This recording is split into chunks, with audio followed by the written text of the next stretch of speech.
में जो right side का फेसेट जॉइंट है हमारा वो क्या हो जाएगा, क्लोज हो जाएगा। ठीक है, अगर जो हमें उसकी ओपनिंग कैपेसिटी चेक करनी है तो हम पेशेंट को फ्लेक्शन में लेके जाएंगे। ठीक है, वो दूसरी साइड का तो नॉर्मल है, वो तो ओपन हो जाएगा, बट ये ओपन नहीं हो पाएगा, तो इसी साइड का ट्रांसवर्स प्रोसेस मोर प्रोमिनेंट हो जाएगा। तो जब ERS और FRS हम चेक कर रहे हैं तो ERS में सेम साइड का ट्रांसवर्स प्रोसेस प्रोमिनेंट होता है, ठीक है, जो डिस्फंक्शन है, और FRS में हमारा अपोजिट साइड का ट्रांसवर्स प्रोसेस प्रोमिनेंट होता है। ठीक है, तो ये ERS एंड FRS डिस्फंक्शन है, टाइप 2 डिस्फंक्शन या नॉन न्यूट्रल डिस्फंक्शन। ये मिलते हैं लंबर स्पाइन में भी यही मिलते हैं, थोरेसिक स्पाइन में भी यही मिलते हैं, और सर्वाइकल स्पाइन में भी यही मिलते हैं। जो हमारी सर्वाइकल स्पाइन है वो टाइप 2 मैकेनिक्स के अकॉर्डिंग काम करती है सिर्फ। थोरेसिक स्पाइन और लंबर स्पाइन हमारी टाइप 1 और टाइप 2 दोनों मिलते हैं। Cervical spine type 1, type 2 non neutral. Side bending and rotation same side होती है सर्वाइकल स्पाइन में।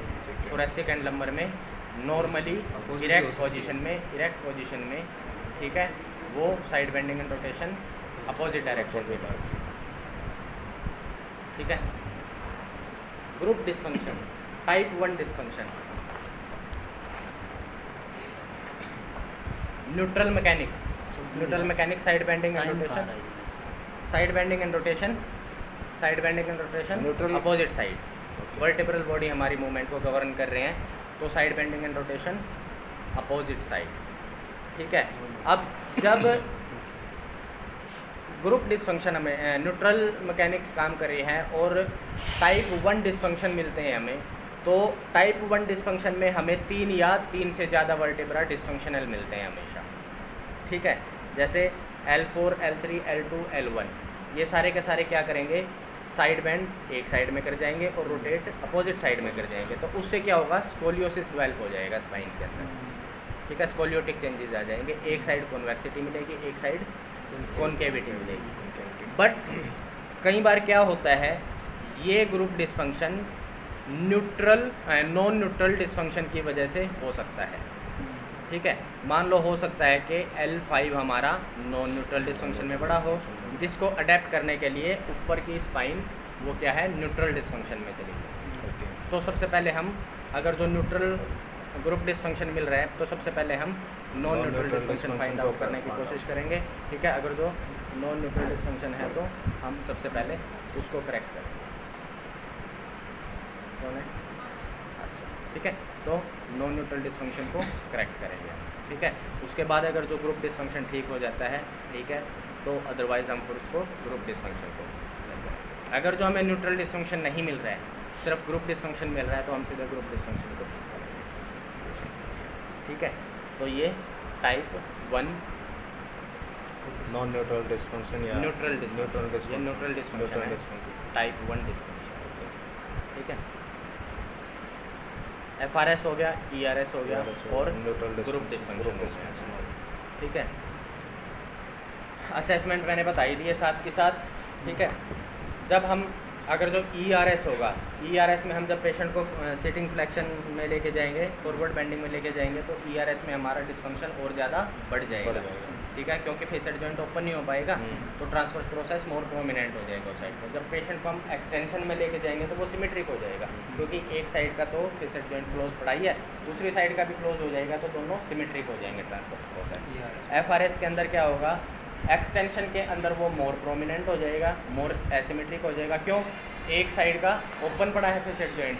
ठीक है, जब हम एक्सटेंशन में आएंगे तो एक साइड का तो क्लोज हो जाएगा, एक्सटेंशन में एक साइड का तो क्लोज हो जाएगा, बट दूसरी साइड का क्या है, ओपन पड़ा है, वो क्लोज नहीं हो पाएगा। तो जो साइड क्लोज हुई है उसका तो ट्रांसवर्स प्रोसेस पोस्टीरियर आ जाएगा, पीछे की तरफ आ जाएगा, बट जो साइड एंटीरियर पड़ी है या जो फेसेट जॉइंट ओपन पड़ा है उसका ट्रांसवर्स प्रोसेस एंटीरियर ही पड़ा रहेगा और पीछे नहीं आएगा। तो वो क्या होगा, अपोजिट साइड का ट्रांसवर्स प्रोसेस और प्रोमिनेंट होगा। बट जब पेशेंट फ्लेक्शन में जाएगा तो एक साइड का तो ओपन पड़ा ही है, दूसरी साइड का भी ओपन हो जाएगा, एक साइड का एंटीरियर पड़ा है तो दूसरी साइड का भी एंटीरियर चला जाएगा, तो वो सिमेट्रिक हो जाएगा। तो ये ERS एंड FRS डिस्फंक्शन का असेसमेंट का क्राइटेरिया है। ठीक है, न्यूट्रल के अंदर अगर जो मेजर रिस्ट्रिक्शन है ERS या FRS डिस्फंक्शन में तो हमें वो डिटेक्ट हो सकता है उसमें, अदरवाइज न्यूट्रल में वो हमें सिमेट्रिक। ठीक है। अगर जो न्यूट्रल ग्रुप डिस्फंक्शन है, ग्रुप डिस्फंक्शन चाहे पेशेंट को फ्लेक्शन में ले जाओ चाहे पेशेंट को एक्सटेंशन में ले जाओ, उसमें कोई चेंज नहीं होगा। वो फ्लेक्शन में भी उसी पोजीशन में रहेंगे वर्टेब्रा और एक्सटेंशन में भी उसी पोजीशन में रहेंगे वर्टेब्रा। जब हम पेशेंट के साइड बेंडिंग करवा के देखेंगे, सपोज पेशेंट की लेफ़्ट साइड पूरी की पूरी कॉन्वेक्सिटी है, प्रोमिनेंट है, L1 से लेके L4 तक पूरी की पूरी प्रोमिनेंट है, सारे के सारे ट्रांसवर्स प्रोसेस प्रोमिनेंट पड़े हैं। तो उसमें क्या हुआ, हमारे L1 से लेके L4 तक सारे वर्टेब्रा लेफ्ट साइड रोटेटेड और राइट साइड बेंड हैं। तो उसमें क्या होगा, अगर जो पेशेंट को हम राइट साइड बेंड करा के देखेंगे तो उस साइड में तो कॉनकेविटी है ही ऑलरेडी राइट साइड में, तो कॉनकेविटी हमें फील होगी और राइट साइड कॉन्वेक्सिटी। बट जब हम पेशेंट को राइट साइड बेंडिंग में लेके जाएंगे तो हमें क्या होना चाहिए, लेफ्ट साइड में कॉनकेविटी आनी चाहिए, ठीक है, और राइट साइड में कॉन्वेक्सिटी आनी चाहिए। बट वो क्या है, वर्टेब्रा लेफ्ट साइड रोटेटेड है, राइट साइड बेंड है, वहाँ पे स्टक कर गए हैं। अब वो क्या होगा, वो लेफ्ट साइड बेंड नहीं कर पाएंगे और राइट साइड रोटेट नहीं कर पाएंगे। तो राइट लेफ्ट साइड में जो कॉन्केविटी डेवलप होनी चाहिए थी वो क्या होगी, वो फुलनेस डेवलप रहेगी वहाँ पे, उनके अंदर कोई चेंज नहीं आएगा। या तो स्पाइन क्या होगी, ज़्यादा से ज़्यादा फ्लैट हो जाएगी, कॉन्केविटी क्या है, कॉन्वेक्सिटी क्या है, वो फ्लैट हो जाएगी, या फिर वो फुलनेस मेंटेन रहेगी वहाँ पे लेफ्ट साइड में जब साइड बेंडिंग चेक करेंगे पेशेंट। ठीक है, तो ये टाइप 1 यानी न्यूट्रल एंड नॉन न्यूट्रल दोनों डिस्फंक्शन हो गए। ठीक है, अब देख लेते हैं हम एक बार। दूसरी चीज़, एक चीज़ और मैं बताने भूल गया, जब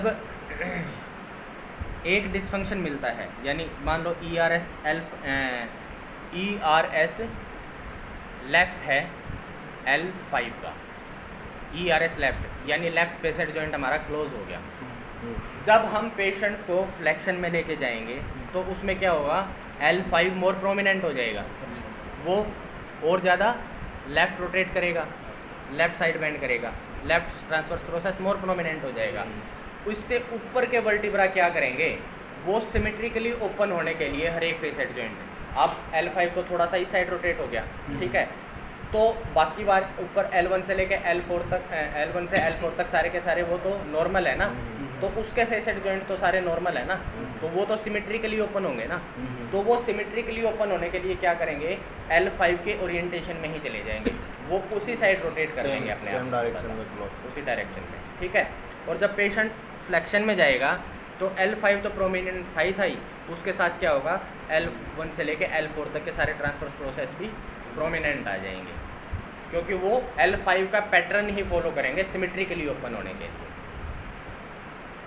ठीक है, ठीक है।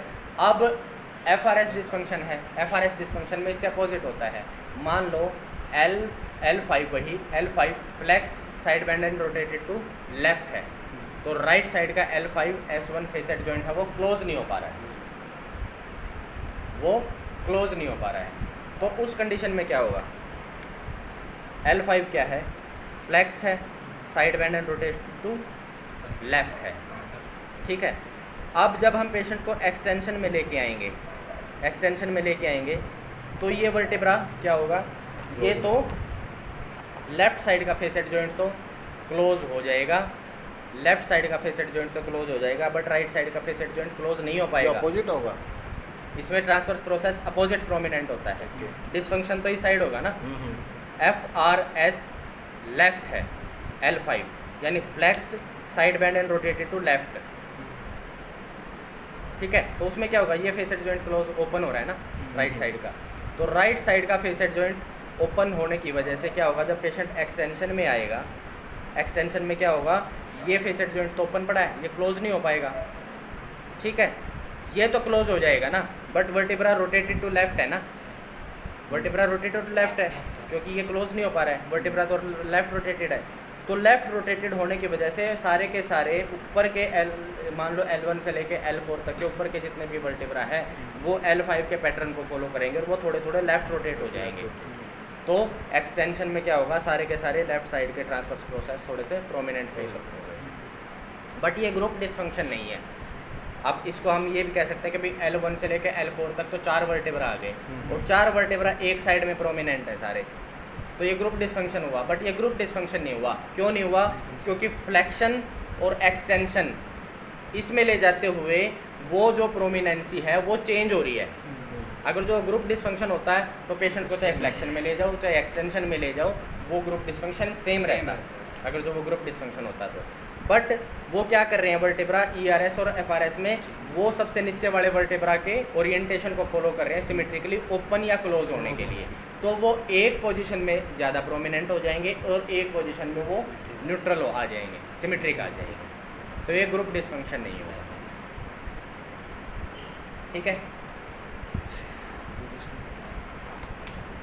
Cut out. ठीक है, पोजीशन कर लें थोड़ी सी। है पोजीशन कर लें थोड़ी सी। हाँ, पोजीशन देख लेते हैं।